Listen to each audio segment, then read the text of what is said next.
which is not in the consonance with the constitutional provisions is not binding upon any other constitutional organ of the state।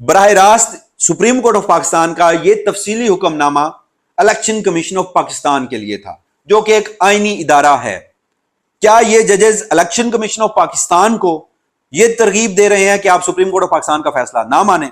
اب ذرا سب سے پہلے میں آپ کو آئین پاکستان کا آرٹیکل 190 آپ کے سامنے رکھتا ہوں، اور اس سے قبل بھی میں آپ کو بتاؤں کہ ججز نے، سپریم کورٹ آف پاکستان کے ججز نے یہ حلف اٹھایا ہے، اور اپنے حلف میں وہ اس بات کی قسم کھاتے ہیں کہ وہ آئین کو پروٹیکٹ کریں گے، ڈیفینڈ کریں گے، اور آگے چل کر میں ججز کا حلف بھی آپ کے سامنے رکھوں گا۔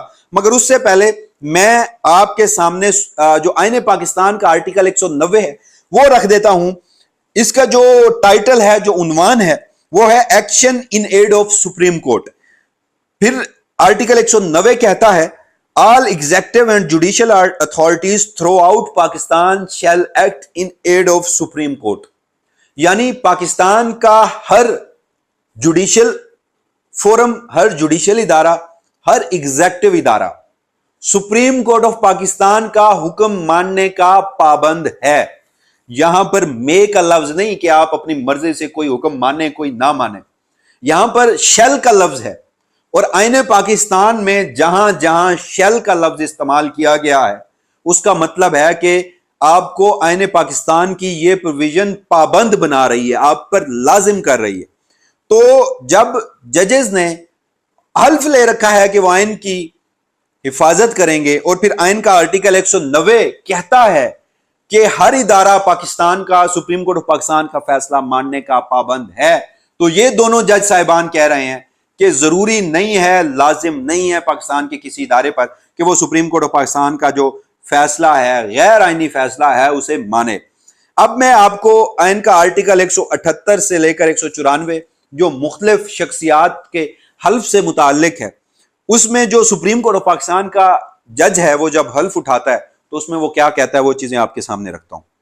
اس میں لکھا ہوا ہے that as a Chief Justice of Pakistan or a judge of the Supreme Court or the Chief Justice of High Court or the judge of High Court of any province, I will discharge my duties and perform my functions honestly to the best of my ability and faithfully in accordance with the Constitution of Islamic Republic of Pakistan۔ پھر جج یہ حلف اٹھاتا ہے that I will be abide by the code of conduct issued by Supreme Judicial Council۔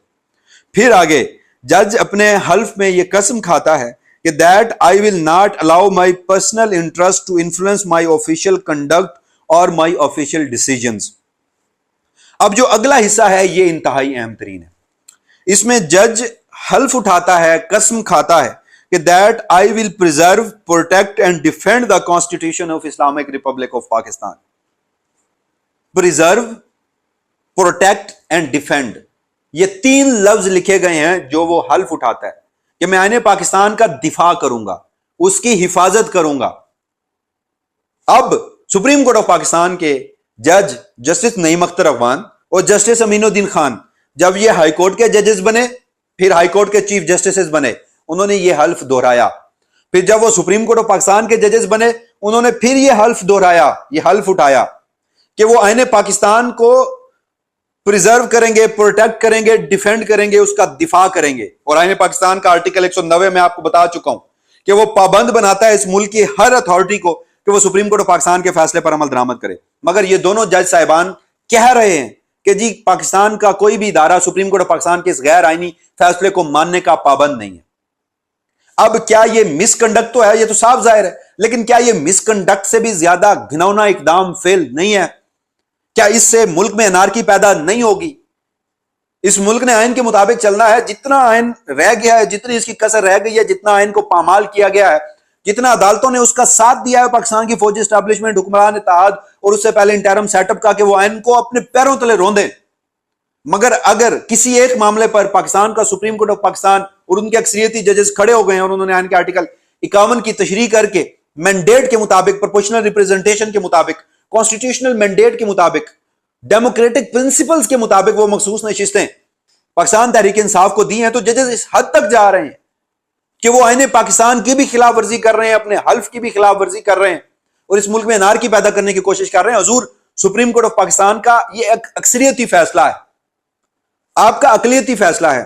آپ اپنے اقلیتی فیصلے میں اپنی وجوہات لکھیں. آپ نے اپنے اقلیتی فیصلے میں ان دونوں معزز جج صاحبان نے 29 صفحات تو لکھ مارے، لکھ چھوڑے، غصہ اتار دیا اکثریتی ججز پر. مطلب ان دونوں جج صاحبان نے الیکشن کمیشن اور پشاور ہائی کورٹ کا ججمنٹ برقرار رکھا ہے.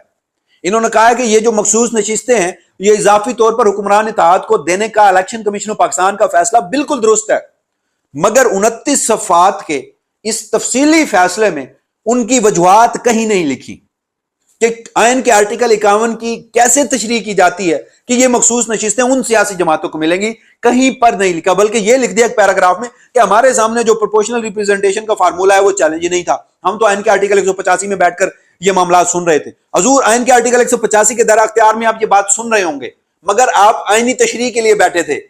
یہ فل کوڈ بنایا ہی آئینی تشریح کے لیے گیا تھا، لیکن کیا ہوا کہ ججز اس حد تک چلے گئے. اب اس کا سیاسی پہلو دیکھیے. 12 جولائی کا فیصلہ آتا ہے اور اس کے بعد وفاقی حکومت میں شامل تمام سیاسی جماعتیں اور ان میں شامل تمام وفاقی وزراء اور ان کے سیاسی اکابرین اور سیاسی رہنما آ کر پریس کانفرنسز کرتے ہیں، ٹاک شوز میں روزانہ کی بنیادوں پر بات کرتے ہیں، کہتے ہیں کہ سپریم کورٹ آف پاکستان کا فیصلہ غیر آئینی ہے، ری رائٹ کیا گیا ہے. کہتے ہیں کہ سپریم کورٹ آف پاکستان نے یہ فیصلہ دے کر ہماری وہ کانسٹیٹیوشنل امینڈمنٹ اس کا راستہ روکا ہے جو اب کرنا جا رہے تھے. ٹاک شوز میں آ کر کہتے ہیں کہ ہم سپریم کورٹ آف پاکستان کا یہ فیصلہ نہیں مانیں گے. الیکشن کمیشن آف پاکستان کو ترغیبیں دی جا رہی ہیں کہ نہیں مانیں گے.